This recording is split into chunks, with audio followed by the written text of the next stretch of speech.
Shoot করবো। আর police officer নাকি বলে যে একটা গুলি করতে মরে না, আরও 2টা গুলি করো। আমরা কোন বাংলাদেশে বসবাস করি?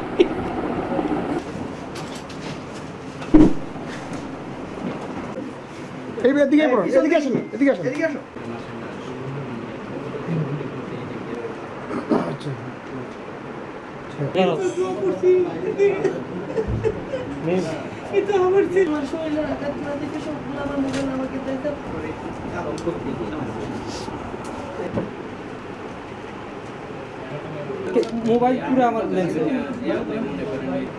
এইরকম বিচার হলে আমার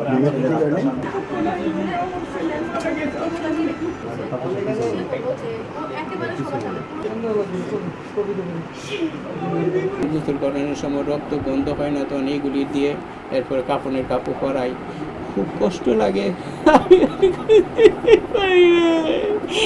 এরপরে আমি লাভ দিয়ে আমার ছেলের লাভ দিয়ে আমি কাঁদু করে কোমরে নিতে রাতে শুয়াই।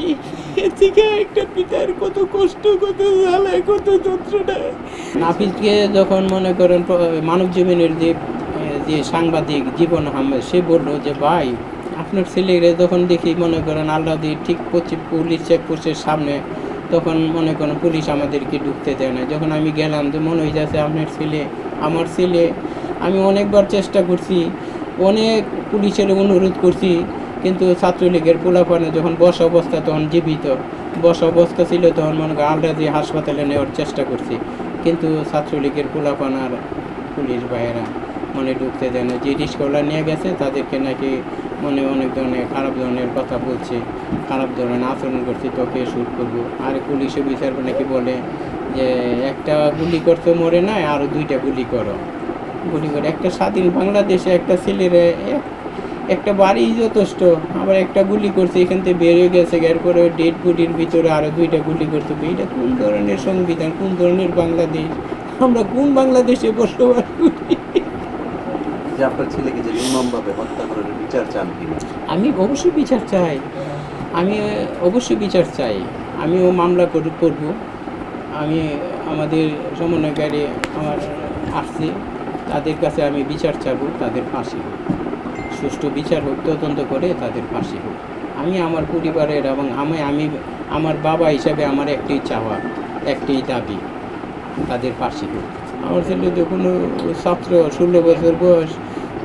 এই আমি আপনাদের মাধ্যমে জানতে চাই, আমার ছেলেরে জাতীয় বীর হিসাবে প্রতীক দেওয়া হোক, স্বীকৃতি দেওয়া হোক, এবং ফারামগীর যে মারা গেছে তার নামে যেন একটা গুলচক্করে একটা নাম, গোলাম নাফিজ নামের চক্কর দেওয়া হোক। এটিও আমি আপনাদের কাছে দেশবাসীকে মনে করেন আমার ইচ্ছা, আমার ফ্যামিলি। হত্যাকারীদের বিচার চাই।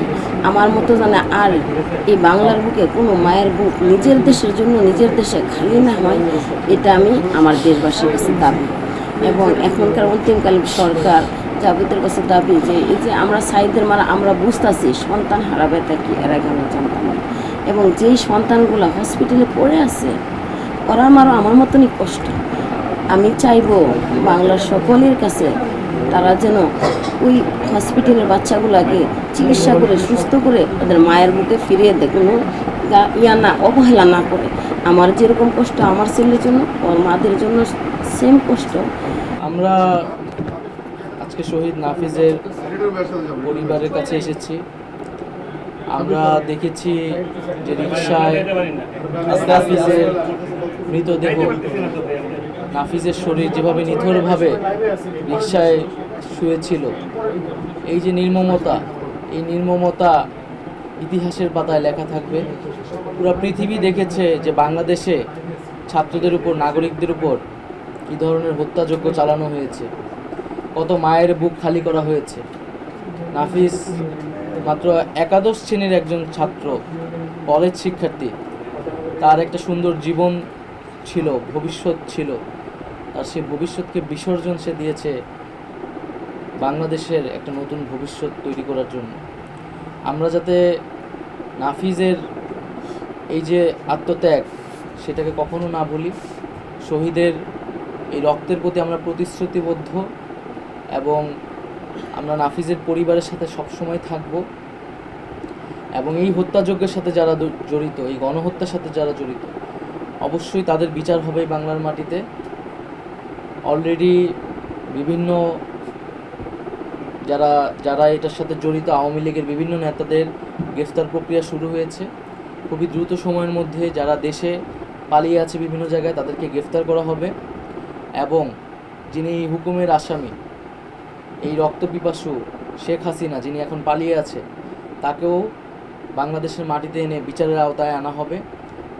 এবং আমরা সকলের কাছে আহ্বান জানাবো যে আপনারা এই যে জাতীয় বীর নাফিজ, এই নাফিজের যেই আত্মত্যাগ, সেই আত্মত্যাগের প্রতি আমরা সবসময় শ্রদ্ধাশীল থাকব, এবং সরকার এবং বাংলাদেশের জনগণ এই যারা জাতীয় বীর শহীদ এবং আহত হয়েছে তাদের পাশে থাকবে, তাদের পরিবারের পাশে থাকবে।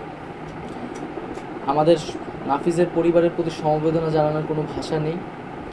নাফিজের পরিবারের এবং নাফিজের আত্মত্যাগের বিনিময়ে আমরা এই যে স্বাধীনতা, এই যে আমরা দ্বিতীয় বিজয় বলছি, সেই বিজয় কিন্তু আমরা পেয়েছি।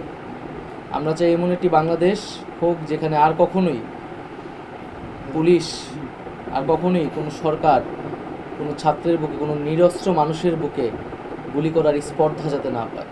এই যে নির্বিচারে হত্যা হলো, এই হত্যাগুলো বিচার করার জন্য আমরা দেখেছি বাংলাদেশের বিভিন্ন মামলা যেগুলো গুরুত্বপূর্ণ এগুলো দ্রুত বিচার ট্রাইব্যুনালে করা হচ্ছে এবং নির্দিষ্ট সময়ের মধ্যে সেটা বিচার সম্পন্ন করা হচ্ছে, রায় দেওয়া হচ্ছে। এরকম কোনো উদ্যোগ আপনারা নেবেন কিনা দ্রুত বিচার ট্রাইব্যুনালে? আপনারা অলরেডি দ্রুত বিচার স্পেশাল ট্রাইব্যুনালের কিন্তু কথা বলেছেন আমাদের যিনি আইন উপদেষ্টা, এবং আমরা এর থেকেও দ্রুততম সময়ের মধ্যে করার জন্য কোনো উদ্যোগ নেওয়া যায় কিনা সেটাও ভাবছি। এবং আমরা শেখ হাসিনাকেও দেশে ফিরিয়ে আনার জন্য তৎপরতা চালাচ্ছি। আমরা এই যে যারা ফ্যাসিস্ট, যারা স্বৈরাচারী, এই হত্যাযজ্ঞ যারা চালিয়েছে, যারা নির্দেশ দিয়েছে এবং যারা এটা বাস্তবায়নের সাথে জড়িত, তাদের সকলেরই বিচারের আওতায় দ্রুত সময়ের মধ্যে নিয়ে আসবে।